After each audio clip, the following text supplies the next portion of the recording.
지난 주에 이어서 요한복음 11장입니다.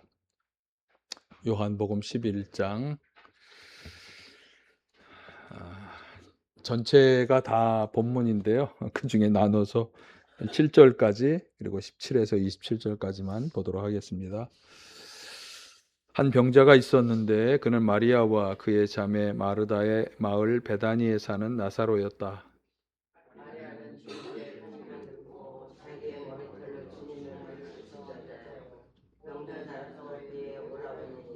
그 누이들이 사람을 예수께로 보내서 말하였다. 주님 보십시오. 주님께서 사랑하시는 사람이 앓고 있습니다.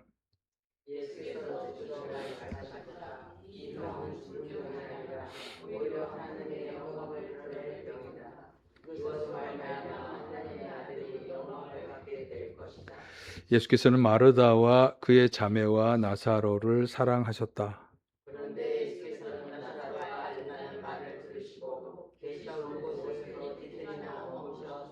그리고 나서 제자들에게 다시 유대 지방으로 가자 하고 말씀하셨다.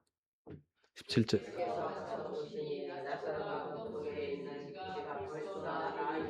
18절. 베다니는 예루살렘에서 오리가 조금 넘은 가까운 곳인데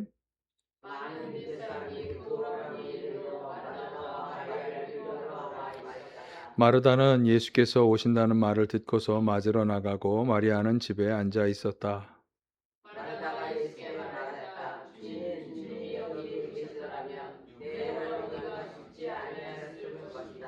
그러나 이제라도 나는 주님께서 하나님께 구하시는 것은 무엇이나 하나님께서 다 이루어 주실 줄 압니다.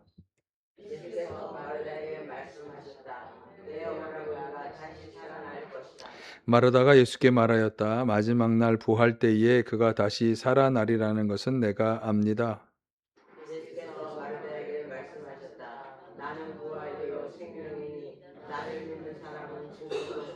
살아서 나를 믿는 사람은 영원히 죽지 아니할 것이다. 내가 이것을 믿느냐? 마르다가 예수께 대답하였다. 예, 주님, 주님은 세상에 오실 그리스도이시며 하나님의 아들이심을 내가 믿습니다. 아멘. 할렐루야. 주님의 은혜와 평강이 함께 하시기를 간절히 축원합니다. 성경 말씀을 이렇게 읽다 보면 주시는 교훈이 여러 측면의 교훈들이 있습니다. 그런데 그것을 다 다룰 수가 없어서 일부 더 이번에 강조되어야 하는 말씀으로 마음에 와닿는 것을 제가 설교하게 되는데, 이번 주에는 지난 9장의 말씀과의 연장선상에 있다 이렇게 볼 수 있겠고, 9장의 말씀보다 한층 더 심화되고 더 업그레이드된 교훈이다. 어떤 면에서 지난주에 이야기 9장 이야기에서는 예수님 일행이 길을 가다가 나면서부터 소경되었던, 선천적으로 보지 못하는 그런 장애를 가지고 태어난 분을 만나고 그분을 치료해 주시는 그런 이야기였어요. 그러면서 그를 통해서 하나님께서 하시려는 일을 드러내려고 하신다. 그래서 그의 질병이 하나님의 일을 드러내는 그런 질병이다. 이렇게 이야기하셨어요. 오늘 본문에서도 똑같이 한 명의 환자가 등장하는데 그의 이름은 나사로입니다. 그리고 그 나사로는 예수님을 가까이에서 섬기던 두 자매 마르다와 마리아의 오빠였고, 그가 걸린 병은 죽을 병이었습니다. 그냥 그렇게만 나오니까 어떤 죽을 병인지는 말씀하고 있지 않으니까.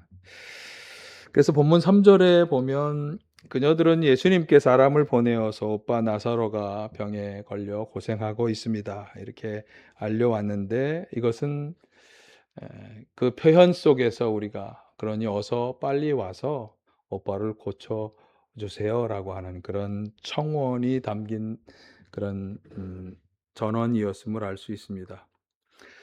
자, 이 말을 듣고 예수님께서 하신 말씀이 4절인데 한번 보실까요? 4절. 이 병은 죽을 병이 아니라 오히려 하나님의 영광을 드러낼 병이다. 이것으로 말미암아 하나님의 아들이 영광을 받게 될 것이다. 예. 이것이 지난주에 9장 3절과 비교되는 말씀이에요. 예. 두 개가 이렇게 비교되는 화면이 나오면 참 좋겠지만, 자, 3절. 지난주에 9장 3절은 그 사람의 나면서부터 태어난 그 사람의 질병에 대해서 예수님이 이렇게 말씀하셨어요.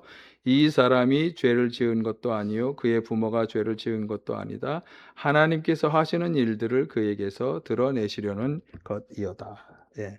그러니까 그 사람의 질병이 하나님이 하시려는 일을 드러내는 병이다. 이렇게 말씀하셨는데, 자, 오늘 4절에서는 다시 4절을 비춰주시면 나사로의 질병이 하나님의 영광을 드러내고 아들이 영광을 받게 되는 질병이라고 말씀하신 것입니다. 우리는 사실 이 본문에 이 요한복음 11장에 너무나 유명한 이야기이기 때문에, 그리고 죽은 자가 살아나는 예수님 외에 죽은 자가 살아나는 것에 관한 성경의 아주 중요한 보고이기 때문에 너무나 유명한 그런 장이잖아요. 그래서 결말을 알고 있죠. 죽었지만 그는 다시 살아났어요. 그래서 지난주에 눈이 멀었다고 하는 선천적인 질병이 고침을 받고 구원으로 인도받은 그 사람과 이야기에서 오늘 본문에서는 하나님이 그럼 과연 진짜 사람들에게 일어난 일들을 통해 하려고 하시는 일이 무엇이냐?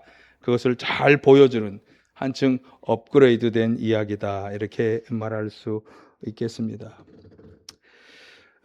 나사로의 질병은 무엇을 위한 것이다? 그를 죽음에서 다시 살리시고 사람들에게 증거하여 하나님의 영광을 드러내시는 그런 일의 기회가 되었다. 저는 지난주에도 설명을 잠깐 드렸습니다만 우리 가운데 꼭 이런 질병의 문제만이 아니라 우리를 고통스럽고 괴롭게 만드는 여러 가지 일들이 벌어지잖아요. 그런 일들이 지난주에는 하나님께서 하시려는 일, 그 일을 드러내는 기회가 될 거다 그렇게 이야기했는데 오늘 본문에서는 그 일이 과연 무엇이냐, 정말 그 일이 진짜로 무엇을 위한 것이냐라고 하는 것에 대해서 말씀해주고 있다는 거죠. 그리고 그것은 하나님의 영광이다 그렇게 말씀하고 있어요. 우리들에게 벌어지는 일들이, 우리들이 안고 있는 삶의 고통과 아픔들이 하나님께서 하시려는 일을 드러내는 일이 될 뿐만 아니라 하나님의 영광을 위한 일이 될까요? 될까요? 예, 그것을 한번 오늘 본문 이야기를 통해서 함께 생각해 보도록 하겠습니다. 자, 오늘 본문에서 먼저 관심을 가지게 되는 것은 나사로의 질병입니다. 특별히 그는 죽을 병에 걸려 있는 것으로 보여집니다. 그는 왜 이렇게 죽을 병에 걸린 것일까?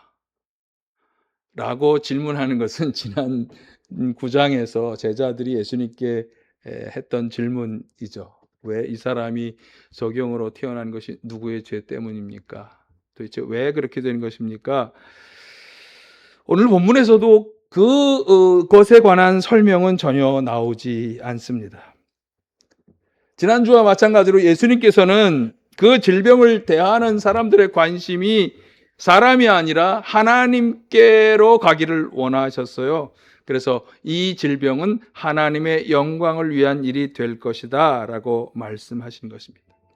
사실 사람들의 질병의 원인은 참 다양합니다. 유전적 요인도 있을 수 있고 생활 습관의 문제, 음식의 불균형의 문제, 가정이나 직장 환경의 문제 등이 원인이 될 수 있죠. 또 우리가 코로나 때 경험한 것처럼 바이러스에 의한 전염이 있을 수 있고, 환경의 문제다 이렇게 얘기할 수도 있겠지만 영양 결핍의 문제일 수 있습니다. 질병에 걸린 당사자의 부주의에 의한 것일 수도 있어요. 그러나 그 질병이 그 사람이 죄인이라는 증거는 아니에요.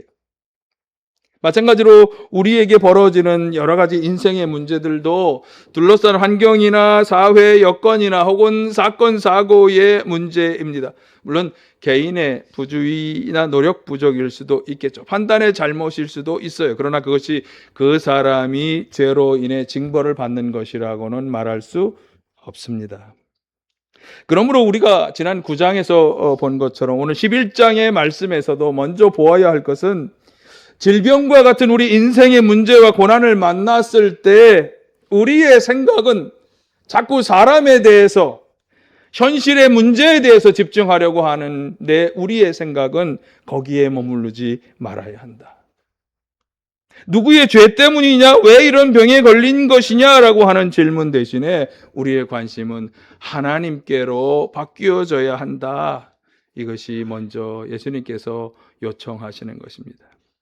11장 4절 상반절에서 이 병은 죽을 병이 아니라 오히려 하나님의 영광을 드러낼 병이다 라고 말씀하신 것을 좀 우리가 분석을 해본다면, 첫째로 죽을 병이 아니다. 그러니까 질병이 가져오는 가장 최악의 결과를 생각하려고 하는 것을 멈추어라. 죽을 병이 아니다. 이 질병으로 인해서 가져올 가장 나쁜 결과를 생각하지 마라. 그런 말씀으로 우선 받아들여야 하고요. 또 하나는 하나님과 하나님께서 행하실 미래의 일, 그것을 생각하라. 그리고 그 미래에 이루어질 가장 최상의 결과를 생각하라. 그리고 예수님께서는 그 최상의 결과가 하나님의 영광을 드러내는 것이라고 말씀하고 있습니다. 여러분, 이 병은 죽을 병이라고 하는 생각, 지금 벌어지는 일의 최악의 결과를 생각하는 것을 멈추시기를 간절히 바랍니다. 지금 벌어지는 이 일의 최악의 결과를 생각하고 거기에 집중하는 것은 우리를 갉아먹고 우리의 신앙을 침체시키고 불평과 불신으로 우리를 이끌어가는 사단의 도전이고 유혹이라는 것을 잊지 마시기를 바랍니다. 제가 여러 차례 말씀드린 것이, 예수님께서는 이렇게 말씀하시잖아요. 요한복음 14장 1절 같이 하실까요? 너희는 마음에 근심하지 마라. 하나님을 믿고 또 나를 믿어라. 믿어라. 믿음으로 나아가야 합니다. 믿음으로 소망을 붙잡아야 합니다. 소망은 하나님께서 앞으로 행하실 일을 믿음으로 바라보는 것입니다. 하나님이 행하실 가장 좋은 결과를 믿음으로 기대하는 것입니다. 이 소망을 가지시기를 바랍니다. 최악의 것을 생각하는 것은 우리를 불신으로 이끌지만 믿음과 소망으로 나아가는 사람은 그 믿음으로 놀라운 결과를 맞이할 수 있습니다. 바로 그것이 오늘 본문이 우리에게 말씀해 주는 것입니다. 믿음으로 나아갈 때 놀라운 결과를 맞이할 수 있다. 그렇다면 하나님의 영광을 드러내는 것이 왜 우리에게 다가올 최상의 결과일까? 하나님의 영광을 드러낸다. 이것은 앞으로 일어나는 일들을 통해서 하나님이 어떤 분이신지가 드러나는 것인데, 그 하나님의 사랑과 공의와 거룩하심이 만천하에 드러나서 사람들이 과연 하나님이시구나, 하나님이 높임을 받게 되는 일이 일어나는 것을 말씀하는 거죠. 그러니까 하나님께 영광을 돌린다라고 하는 것은 그 하나님의 공의와 하나님의 사랑과 하나님의 거룩함이 우리에게 나타나는 것을 말하는 거예요. 하나님께 영광을 돌리지만 그 영광을 돌리게 되는 결정적인 일들이 우리 가운데 그분의 사랑이 나타나고 그분의 거룩하심이 나타나고 그분의 공의가 나타나는 것이기 때문에 하나님께 영광을 돌리는 것이 가장 최상의 결과가 되는 것입니다. 우리 삶의 문제들이 하나님이 하시려는 일을 드러내는 기회가 될 뿐 아니라 하나님의 영광을 드러내는 일이 될 것이라고 하는 확신을 가지고 삶의 문제와 고난에 처한 현실을 담대히 마주하시기를 간절히 축원합니다. 자, 오늘 본문에서 우리가 보아야 하는 또 하나의 중요한 점은 예수님의 때와 마르다 마리아 자매의 때가 달랐다라고 하는 사실이에요. 그들 자매는 예수님의 전언을 듣고, 예수님이 자신들의 전언을 듣고도 오지 않고 오빠 나사로가 죽은 지 나흘이나 지나서야 찾아온 예수님께 마르다도 마리아도 이렇게 이야기했습니다. 21절 31절에 보면 보실까요? 주님이 여기 계셨더라면 내 오라버니가 죽지 아니하였을 것입니다. 마르다도 마리아도 동일한 마음이었어요. 예수님을 원망하는 투인데요. 오빠 나사로가 죽기 전에 오셔서 그를 치료해 주셨더라면 나사로가 죽지 않았을 것이다 라고 생각하고 있습니다. 그녀들은 예수님께서 오빠 나사로가 죽기 전에 오셔야 했고 오셔서 치료해 주셔야 했다고 생각하는 것입니다. 그러니까 마리아 이 두 자매에게 있어서 가장 좋은 때, 가장 좋은 방법은 오빠 나사로가 죽기 전에 예수님이 치료해 주시는 것이었어요. 이것은 우리도 일반적으로 동의할 수밖에 없는 생각이지 않을까요? 우리의 질병이 진행 중일 때, 우리 삶의 문제가 생기고 지속되고 있는 지금, 주님께서 오셔서 치료해 주시고 문제를 해결해 주셔야 한다는 것이 우리의 생각이에요. 마리아 마르다 자매의 생각이고 우리도 동의할 수밖에 없는 우리가 가진 생각이에요. 아마 이런 상황 속에 있다면 우리만이 아니라 비신앙의 사람들도 당장 질병이 치료되고 문제가 해결되게 해 주셔야 한다고, 그러면 나도 예수를 믿겠다고 이렇게 말할지도 모르겠습니다. 그러나 그것은 우리의 생각일 뿐 예수님의 생각은 달랐습니다. 본문에서 우리가 본 것처럼 예수님께서는 나사로의 소식을 전달받고 바로 출발하지 않으셨죠. 6절에 보면 나사로가 앓는다는 말을 들으시고도 그곳에 이틀이나 더 머무르셨습니다. 그리고 후에 죽은 나사로를 깨우러 가자며 말씀하셨다. 14, 15절 보실까요? 나사로는 죽었다. 내가 거기에 있지 않은 것이 너희를 위해서 도리어 잘된 이름으로 기쁘게 생각한다. 이 일로 말미암아 너희가 믿게 될 것이다. 그에게로 가자.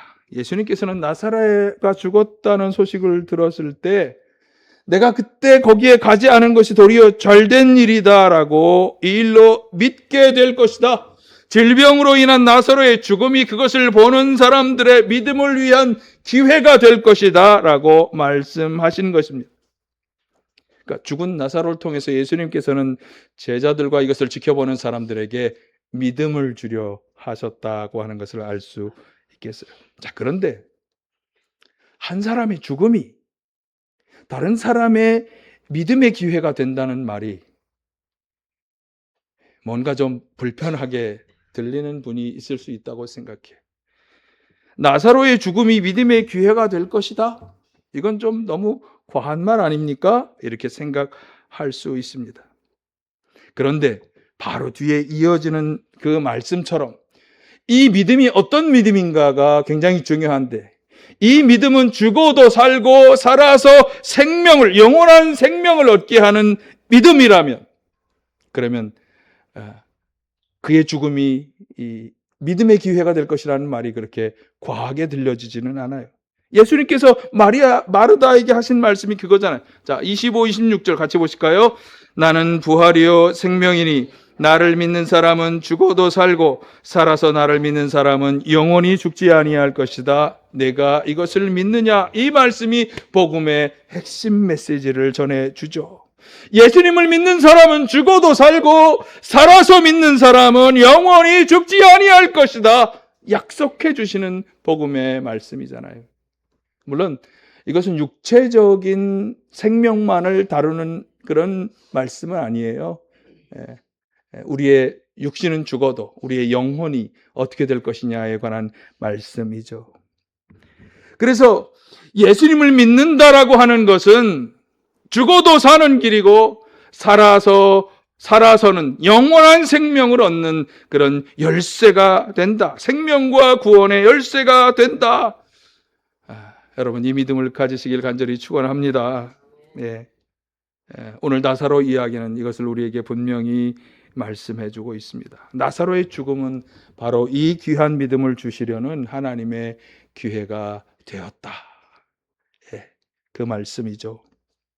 자, 그런데 저는 앞에서 마르다 자매의 때가 예수님의 때와 다르다 이렇게 말씀을 드렸어요. 마르다 자매나 또 오늘 문제를 겪는 우리는 지금 그 치료가 행해져야 합니다. 지금 우리의 문제가 해결되어야 합니다라고 생각하는데 그 문제와 고난이 해결되고 풀리는 것이 지금 이루어져야 할 하나님의 일이다 이렇게 우리가 생각을 하는데 예수님의 생각은 달랐습니다.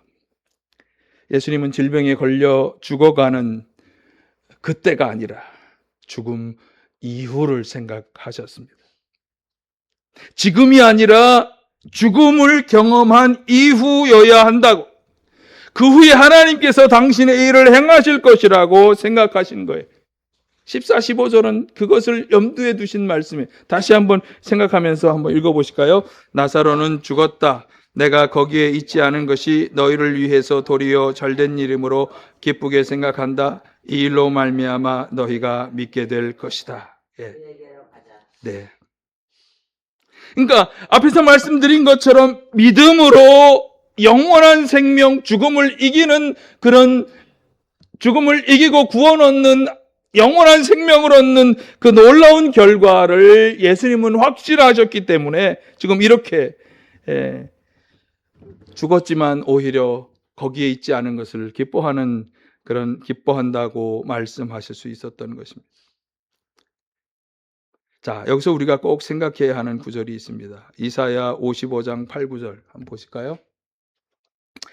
나의 생각은 너희의 생각과 다르며 너희의 길은 나의 길과 다르다. 주님께서 하신 말씀이다.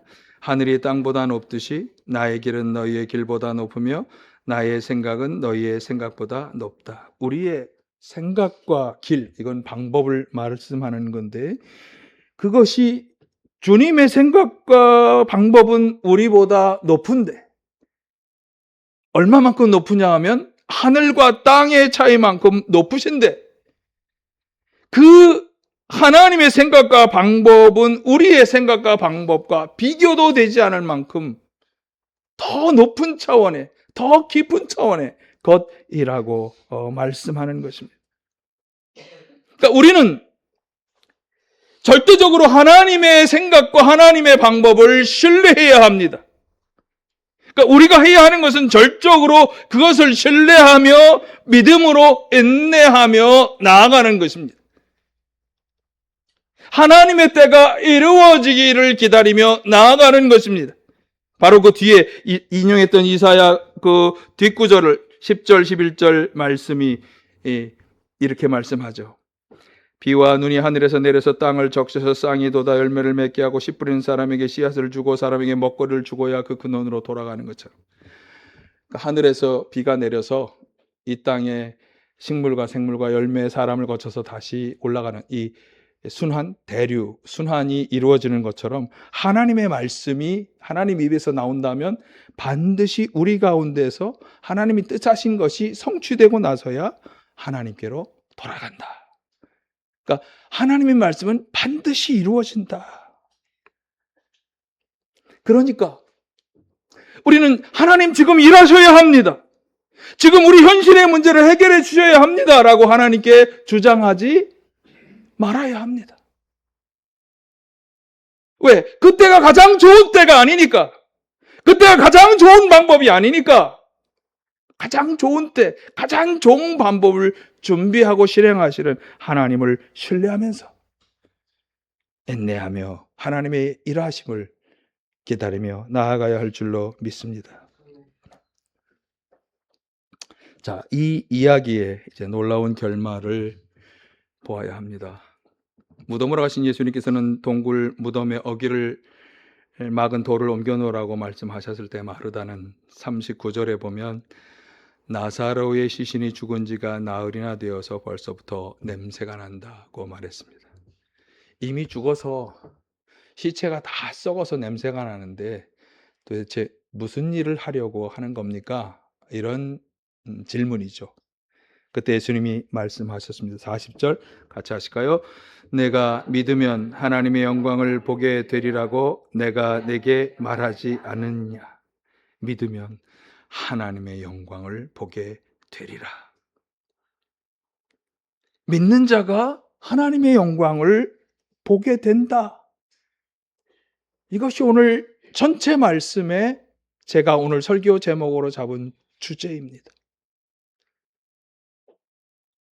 하나님의 때와 우리의 때가 다르지만 하나님의 방법이 아직 실행되지 않고 우리가 원하는 대로 되어지지 않지만, 그러나 하나님의 영광을 보기 위해서는 하나님을 신뢰하고 믿어야 한다고 하는 것이죠.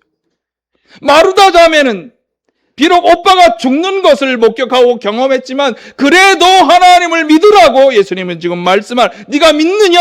믿으면 믿어야 한다. 그러면 영광을 볼 것이라고 말씀하는 것입니다. 그리고 41절 42절에서 기도하시잖아요. 하나님이 나의 기도를 들어주신다는 것을 감사합니다. 예수님은 그 확신을 가지고 계셨어요. 자신이 기도하는 것을 들어줄 것이라고. 그러면서 이 일을 통해 사람들이 예수님을 믿게 되기를 기도하셨어요. 그리고 무덤의 나사로를 향해 큰 소리로 말씀하셔서 43절, 나사로야 나오너라. 같이 하실까요? 나사로야 나오너라. 예. 자, 그때 어떤 일이 벌어졌습니까? 44절, 죽었던 나사로가 걸어 나왔습니다. 손발은 천으로 감겨 있고 얼굴은 수건에 싸매어 있는 채로 나왔습니다. 죽은 나사로가 다시 살아났습니다. 예수님께서는 죽은 나사로의 질병을 통해서 하나님이 하시려는 일에 대해서 중간 매개체가 되신 거예요. 그분의 능력이 아니라 하나님의 능력으로 믿음을 가지고 선포하신 거예요. 나사로가 살아나는 일은 예수의 일이 아니라 하나님의 일이었어요. 하나님의 일. 나사로의 질병과 죽음을 통해 하나님께서 일하시는 것을 중간에 감당하신 것이에요. 그리고 이 일은 45절에 보면 많은 사람을 믿음으로 구원으로 인도하는 역사가 되었습니다. 최종 총변, 나사로를 죽음에서 살리신 이 일은 그래서 세 가지로 우리가 이제 총평을 내릴 수. 첫째는 나사로를 죽음에 살리심으로써 이 일은 어떤 일이 되었는가? 예수님과 하나님께서 어떤 분이신지를 드러내는 일이 되었다. 그리고 그것을 통해 사람들을 믿음으로 구원으로 인도하는 일이 되었다. 그리고 결국 사람들로 하여금 하나님께 영광을 돌리는 결과를 가져오게 되었다. 자, 여러분의 삶에 일어나는 고통과 고난의 일들을 여기에 그대로 적용하시기를 바랍니다. 우리에게 일어난 일들을 통해서 예수님과 하나님께서 어떤 분이신지를 드러낼 것입니다. 우리들을 믿음으로 구원으로 인도하실 것입니다. 하나님의 영광을 드러내게 하는 결과를 가져오게 하실 것입니다. 여러분, 하나님의 영광을 보게 될 사람이 누굽니까? 누구? 믿는 사람. 따라서 해보실까요? 믿는 자가 하나님의 영광을 보게 될 것입니다. 나사로 이야기는 분명히 그것을 증거하고 있습니다. 우리의 때와 방법은 하나님께 준비하고 계신 영광의 때와는 비교도 할 수 없습니다. 하나님께서는 죽었던 나사로가 살아서 걸어 나오는 것 같은 놀라운 역사를 하나님의 때에 하나님의 방식으로 우리 가운데 행하실 것입니다. 특별히 나사로 사건은 예수님께서 행하실 일의 예고였습니다. 예수님께서도 죽음을 이기고 다시 살아나셨다. 우리가 믿고 섬기는 예수님께서는 그래서 죽음을 이기신 부활이 되셨고 생명이 되셨습니다. 부활 생명이 되시는 예수님을 믿고 절대적으로 신뢰하며 믿음으로 무장하고 나아가야 할 줄로 믿습니다. 그럼 하나님의 때에 하나님의 방법으로 역사하시되 부활 생명의 역사가 나타나게 될 줄로 믿습니다. 이 참된 믿음으로 하나님과 예수님의 영광을 보게 되시기를 간절히 축원합니다.